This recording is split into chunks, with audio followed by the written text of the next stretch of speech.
قال رسول الله صلى الله عليه وسلم إن الله قد أبدلكم بهما خيرا منهما يوم الأضحى ويوم الفطر নিশ্চয় আল্লাহ তাআলা তোমাদের জন্য এই দুইটা দিনের থেকে উত্তম দুইটা দিন এই দুইটা দিনের বিনিময়ে পরিবর্তন করে দিয়েছেন। সেই দুইটা দিন হলো ঈদুল আজহা অর্থাৎ কুরবানি ঈদের ঈদ, আর একটা হলো ঈদুল ফিতর, আমরা রমজান পালন করে যে ঈদ করে থাকি। তাহলে বলেন তো ইসলামে ঈদ বলতে কয়টা ঈদ? ইসলামে ঈদ বলতে কয়টা ঈদ? দুইটা ঈদ, একটা হলো ঈদুল ফিতর, আর হলো ঈদুল আজহা। তাহলে যারা নাকি তৃতীয় আর একটা ঈদ পালন করে ঈদে মিলাদুন নবী, ইসলামের মধ্যে কি ঈদ আছে? নাই। ইসলামের মধ্যে কি ঈদ নাই? তাহলে আমরা এই হাদিস দ্বারা আমাদের স্পষ্ট বুঝে আসলো না ইসলামে ঈদ বলতে কয় ঈদ উদ্দেশ্য? দুই ঈদ উদ্দেশ্য। ঈদ বলতে ইসলামে কি বুঝায় এই ব্যাপারে দুই তিনটা রায় আলোচনা করব। হযরত আনাস ইবনে মালিক রাদিয়াল্লাহু আনহু থেকে হাদিস বর্ণিত, আবু দাউদ শরীফের হাদিস।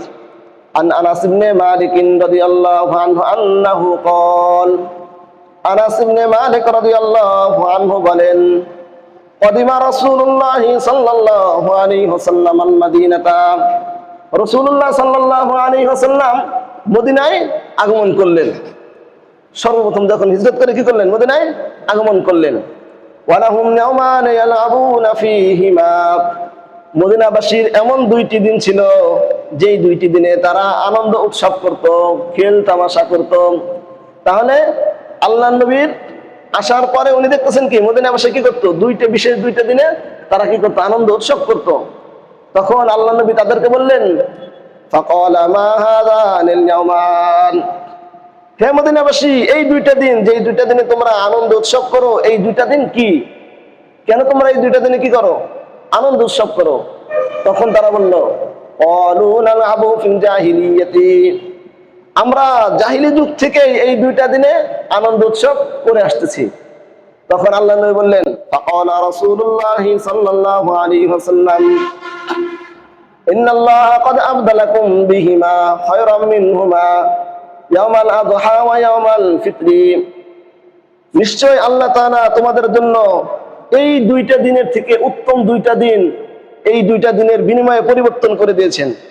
সেই দুইটা দিন হলো ঈদুল আজহা অর্থাৎ কুরবানি ঈদের ঈদ, আর একটা হলো ঈদুল ফিতর, আমরা রমজান পালন করে যে ঈদ করে থাকি। তাহলে বলেন তো ইসলামে ঈদ বলতে কয়টা ঈদ? ইসলামে ঈদ বলতে কয়টা ঈদ? দুইটা ঈদ, একটা হলো ঈদুল ফিতর, আর হলো ঈদুল আজহা। তাহলে যারা নাকি তৃতীয় আর একটা ঈদ পালন করে ঈদে মিলাদুন নবী, ইসলামের মধ্যে কি ঈদ আছে? নাই। ইসলামের মধ্যে কি ঈদ নাই? তাহলে আমরা এই হাদিস দ্বারা আমাদের স্পষ্ট বুঝে আসলো না ইসলামে ঈদ বলতে কয় ঈদ উদ্দেশ্য? দুই ঈদ উদ্দেশ্য। এই গেল একটা রায়। বুখারী শরীফের হাদিস, আব্দুল্লাহ ইবনে ওমর রাদিয়াল্লাহু আনহু হাদিসের বর্ণনাকারী। আন আব্দুল্লাহ ইবনে ওমর রাদিয়াল্লাহু আনহু আন্নাহু ক্বাল, আব্দুল্লাহ ইবনে ওমর রাদিয়াল্লাহু আনহু বলেন, কানা রাসূলুল্লাহ সাল্লাল্লাহু আলাইহি ওয়াসাল্লাম ওয়া আবু বকরিন ওয়া উমর, তিনি বলেন রাসূলুল্লাহ সাল্লাল্লাহু আলাইহি ওয়াসাল্লাম, আবু বকর রাদিয়াল্লাহু আনহু, ওমর রাদিয়াল্লাহু আনহু, এরা কি করতেন? ইউসাল্লুনাল ঈদাইন ক্বাবলাল খুতবাতি, খুতবার পূর্বে দুই ঈদের নামাজ পড়তেন। খুতবার পূর্বে কি করতেন?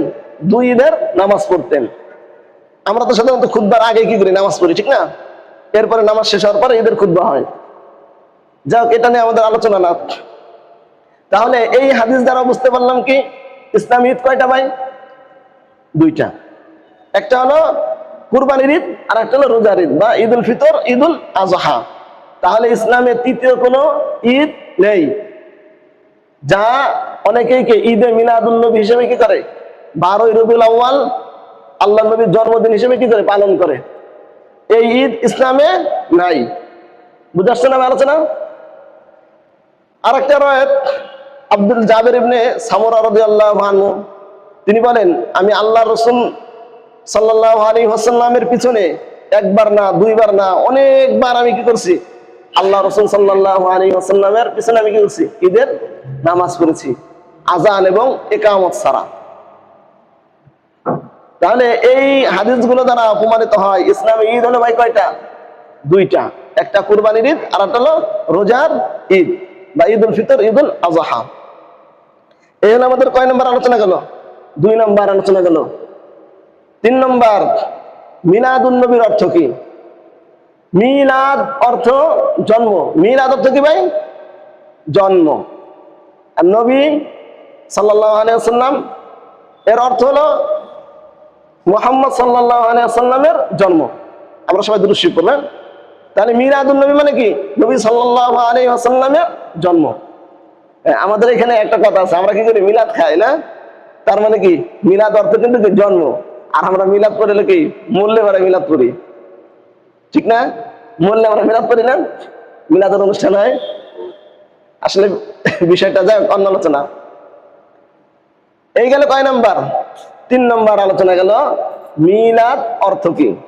4 নম্বর আলোচনা, রাসূলুল্লাহ সাল্লাল্লাহু আলাইহি ওয়াসাল্লামের জন্ম বার কবে? আল্লাহ নবী কোন দিনে জন্মগ্রহণ করছেন? আব্দুল্লাহ ইবনে আব্বাস রাদিয়াল্লাহু তাআলা আনহু থেকে হাদিস বর্ণিত, তিনি বলেন, আন আব্দুল্লাহ ইবনে আব্বাস রাদিয়াল্লাহু আনহু আন্নাহু ক্বাল, আব্দুল্লাহ ইবনে আব্বাস রাদিয়াল্লাহু আনহু বলেন, উলিদা রাসূলুল্লাহ সাল্লাল্লাহু আলাইহি ওয়াসাল্লাম ইয়াওমাল ইসনাইন, রাসূলুল্লাহ সাল্লাল্লাহু আলাইহি ওয়াসাল্লাম সোমবার দিন জন্মগ্রহণ করেছেন। তাহলে আমরা এই হাদিস দ্বারা পাইলাম রাসূলুল্লাহ সাল্লাল্লাহু আলাইহি ওয়াসাল্লাম সোমবার দিন জন্মগ্রহণ করেছেন। দেখেন এই লাইটটা দিন, লাইট। রাসূলুল্লাহ সাল্লাল্লাহু আলাইহি ওয়াসাল্লাম কি করেছেন ভাই? সোমবার দিন জন্মগ্রহণ করেছেন, লাইট। তো এই গেল কয় নম্বর আলোচনা? 4 নম্বর আলোচনা।